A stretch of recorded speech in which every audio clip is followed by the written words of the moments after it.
Hey, what's up? My name's Luke. So I've already tried to film this video like 3 times, however, I keep going on rambles, so hopefully this time will be the last time and I will actually be able to do it. However, today I'm going to be talking about my toxic friendships.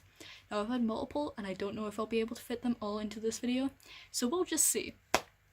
So, my first toxic friendship, it initially started when I was 1 and she was also 1. We'll call her N. Primarily because that's what her name begins with. And yeah. So N and I, like I said, we've been friends since we were 1. Our friendship ended when we were like 12, so we'd been friends for 11 years. And throughout that time, there was a. I thought you were gonna leave the group chat. Sorry. Throughout that time, there was a lot of like issues with N. So N and I were also friends with this girl called L, and she plays a major role in the reason why our friendship ended. But essentially, I've like looking back, I can see the toxicity. But I'm just thinking, and like I don't think I ever realized that what she was doing was toxic.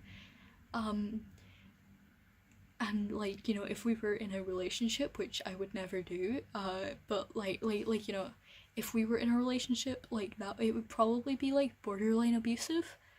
And I don't like emotionally abusive, not physically abusive, but like it would probably be like borderline emotionally abusive. She was very manipulative. So Anne was one of the first people I told when I figured out I was trans. Keeping in mind, I was like 10 or 11 when I figured it out, or at least when I finally was able to put a word for it. And so because of that, of course, I was going to tell my best friend first. So I told her, and she was like, okay, well, you know, are you okay with that? And I was like, yeah, I guess. Like, you know, in a perfect world, I wouldn't be. Like, not that I wouldn't be okay with it, but in a perfect world, you know, I wouldn't be trans, I would be cis. But unfortunately, that's not how biology wanted it to work out for me. So that was all fine and dandy, and I told her and Elle what I wanted them to call me. And then all of a sudden,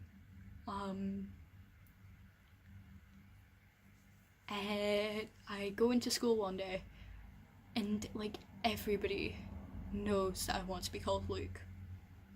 And I was very confused because, like I said, I'd only told like 2 people, and those 2 people I trusted so much. And it wasn't that I like went about and paraded it everywhere.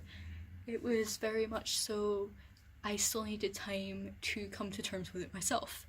However, I wanted to make sure that my friends knew what I was going through. Throughout this time, I also was suffering with an issue called anemia, which, in my case, because there's multiple different forms of anemia, but in my case, it was my iron stores in my blood had completely diminished, and some things that can come with anemia are is like super low mood and stuff, and like major mood swings, and so it just wasn't a great time in my life.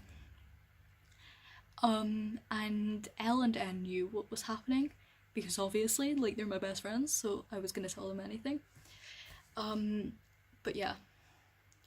So pretty much, well, I didn't tell them everything, but like, because there was a few times which I kind of figured, oh, I can't really trust him with this sort of information anymore, such as in primary 2, I had a crush on my best friend, or like that he and she went and told him, and so from that day I was kind of like, oh, can't tell you that I have a crush on anybody now, which I mean I don't anymore because I have a boyfriend and he's great.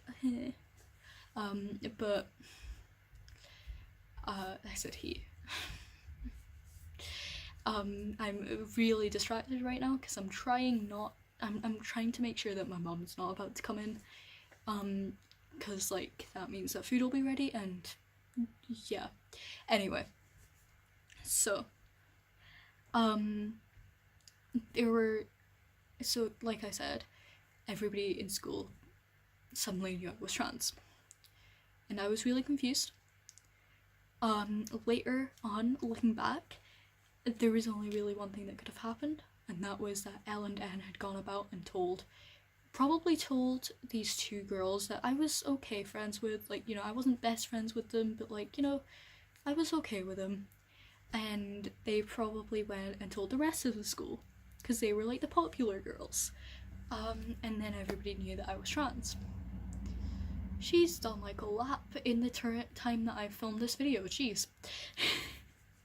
Anyway, so, that was like, I just mentioned like two of the toxic things that they did.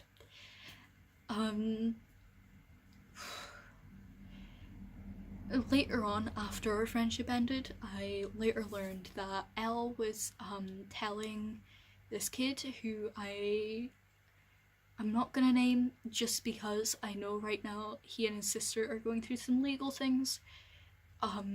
And so I don't want him to end up getting caught up in more stuff, even though it's not going to legally harm him. I just, like, it's just sort of something that I don't want to make sure, like, I want to make sure that he's okay.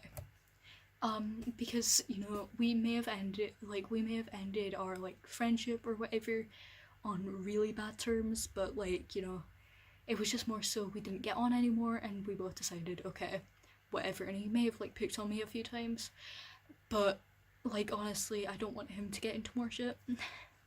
His sister's already going through enough stuff, and he is having to help her through it. Anyway, so this kid, he later told me that Elle had gone about claiming to everybody that I was faking being trans for attention. To this day, I don't know where she got that from. In case you didn't know, or at least, well, I don't think I've ever mentioned this, but I had a Blythefield Brides fan account, and that was my main Instagram account. And I think, like, I pretty much told everybody, like all my followers on that account, like everything. However, there was a time where it was after I just figured out I was trans, and I was still running that account. I just didn't tell those followers, and I didn't tell them until I had finally come to terms with it, which was like 2 years later. So like I said, I figured out when I was like 10, came out to everybody when I was 12. So it was just kind of like, okay, where are you getting that information from?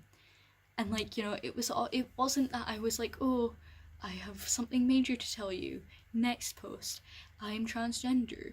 Call me, I don't know, some weird, like, call me Starkin. I don't know. Like it was legit.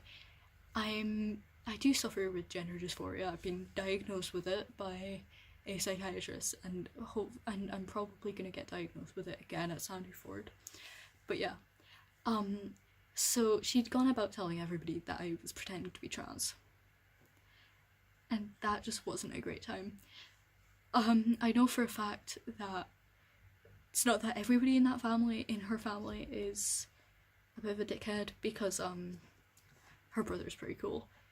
He came up to me and was all like, hey, so I don't know what's going on between you and my sister, but like I don't really care for it. Like I know what I know what she's saying about you, and I don't really care for it, which was great. So that was pretty much my first toxic friendship. My second one, it's shorter. However, it was also technically a toxic relationship. So back when I was trying to convince everybody that I was bisexual, so like 2-3 years ago, I dated this girl. Her name is Hannah. The only reason I'm saying that is because it's an extremely common name. All over the world, I think, or at least in European or like Western countries. That's the word I'm looking for. It's a common name, in amongst English-speaking countries, and so because of that, I don't feel like it's going to cause witch hunting. However, this girl and I dated, and throughout the entire time, she would constantly go about telling me that she was a lesbian, which really hurt me. It made me think that she didn't think of me as a guy, and just a bunch of other things, and it was just, I don't know, it sucked. She also, as we were still dating, she made a friend who was 18. She's 14. They sleep in the same bed. Sometimes it's weird. I don't know. Anyway, so she made this friend who was, and during lunch at our school, or at least at my old school, because I've left now, you can like leave during lunchtime as long as you get back before your next class. So that's what a lot of people did, including Hannah. And she would constantly go to her house because her friend would be there, and like even while we were still dating, she would just spend more time with that friend. And yeah, she also, after our friendship ended, because we were still friends long after we stopped dating, after her friendship ended, she got her brother and her best friend, and I think also her girlfriend at the time, to constantly message me saying that I'm like worse than a wet sock or something, which was, it's really stupid. It's a stupid insult. Like, but yeah, and it's not that I don't feel sympathy for any of these guys, because I do. Like, I feel major sympathy for them, especially the ones who I know have issues at home. Which is, like I said, it's like that's the reason why I didn't name the kid who told me about N and L, or at least specifically L, telling everybody that I was faking being trans for attention. Because he's going through some legal stuff right now, or at least his sister is, and I doubt he wants to be brought into the limelight, and you know, but yeah. Really, that's it. There's more stuff that I could probably think of if I tried hard enough. However, it really sucks sometimes, and there's just a bunch of stuff which I don't really want to think about, such as, I'm pretty sure, what was it? There was one time where N and L punched me a ton, like in my arms, because they're blocking the driveway, because, I didn't like something that they liked. I think it was Supernatural. I don't know. Basically, there was a bunch of other stuff. But those were really my two toxic friendships. I can't tell you how I got out of them. Because to this day, I don't know. However, I'm glad I did. And if you are in a toxic relationship, whether it be friendship or romantic relationship, please try and get out. Like, I know that you probably want to stay in it for whatever reason, but it's probably deteriorating your mental health more than you think. But yeah, hopefully I will see you in the next video. Bye.